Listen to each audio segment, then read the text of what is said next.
আচ্ছা, যারা তোমরা কলেজে পড়ছো, আজকের ভিডিওটাতে আমি তাদেরকেই কয়েকটা বিষয় বলতে এলাম। কলেজে যখন উঠছো তোমরা, তারপরে কলেজের পড়ার ধরনটা কীরকম হওয়া দরকার সেই বিষয়টা নিয়ে আজকের ভিডিওটাতে আমি আলোচনা করব।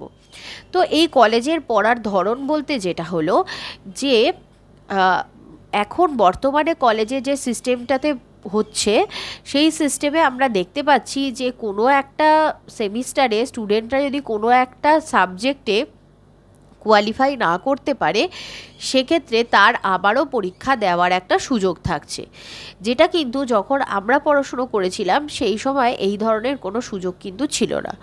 আমরা যখন পড়াশুনো করেছিলাম তখন একটা সাবজেক্টে ফেল করে গেলে একবার, আর দ্বিতীয়বার কিন্তু সেই পরীক্ষাটা দেওয়ার কোনো সুযোগ দেওয়া হতো না কলেজ থেকে। তো তোমাদের এই সুযোগটা রয়েছে। তো এই সুযোগটার দুটো দিক রয়েছে, একটা ভালো দিক, একটা খারাপ দিক।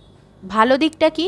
হয়তো হতে পারে যে কোনো একটা বছরে কোনো একটা স্টুডেন্ট পরীক্ষা দিতে গেছে, সে বছর হয়তো সে খুব অসুস্থ ছিল, সেই কারণে হয়তো তার পরীক্ষাটা ভালো হয়নি, তাহলে সে আরেকবার পরীক্ষা দেওয়ার সুযোগ পাচ্ছে।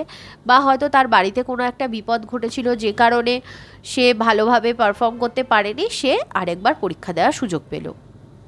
এটা হলো এর ভালো দিক। আর খারাপ দিকটা কি? স্টুডেন্টদের মাথার মধ্যে একটা বিষয় ঢুকে যাচ্ছে যে ঠিক আছে, এবছর পড়ে তো যাই, ও পাশ করে গেলে ঠিক আছে, না হলে তো আবার আমি সুযোগ পাবো। এই যে আরেকবার সুযোগ পাবো পাশ করার, এই কথাটা ভেবে কিন্তু অনেক স্টুডেন্টরাই সঠিকভাবে পড়াশুনো করে না। তো এক্ষেত্রে আমি একটা বিষয় বলবো যে সাপ্লির এই যে পরীক্ষাটা দিতে হয়, এই চেষ্টা করবে যাতে এই পরীক্ষাটা তোমাদের মানে তোমরা প্রথম ফার্স্ট অ্যাটেম্পটেই যাতে তোমরা পাশ করে যেতে পারো।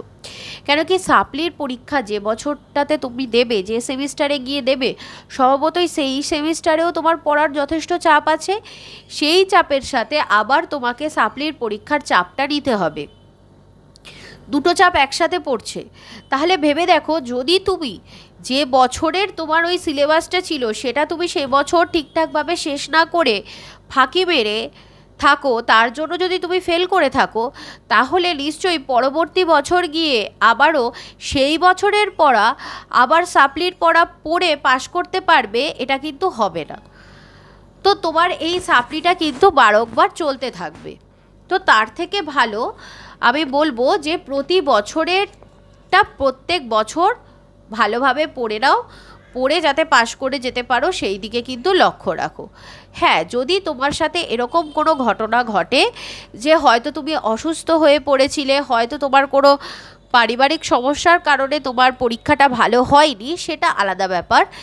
কিন্তু নর্মালি চেষ্টা করো যে যাতে কোনোভাবেই তোমাদেরকে সাপ্লি পরীক্ষা না দিতে হয়, প্রত্যেক বছরেরটা বছরেই পাশ করে যেতে পারো।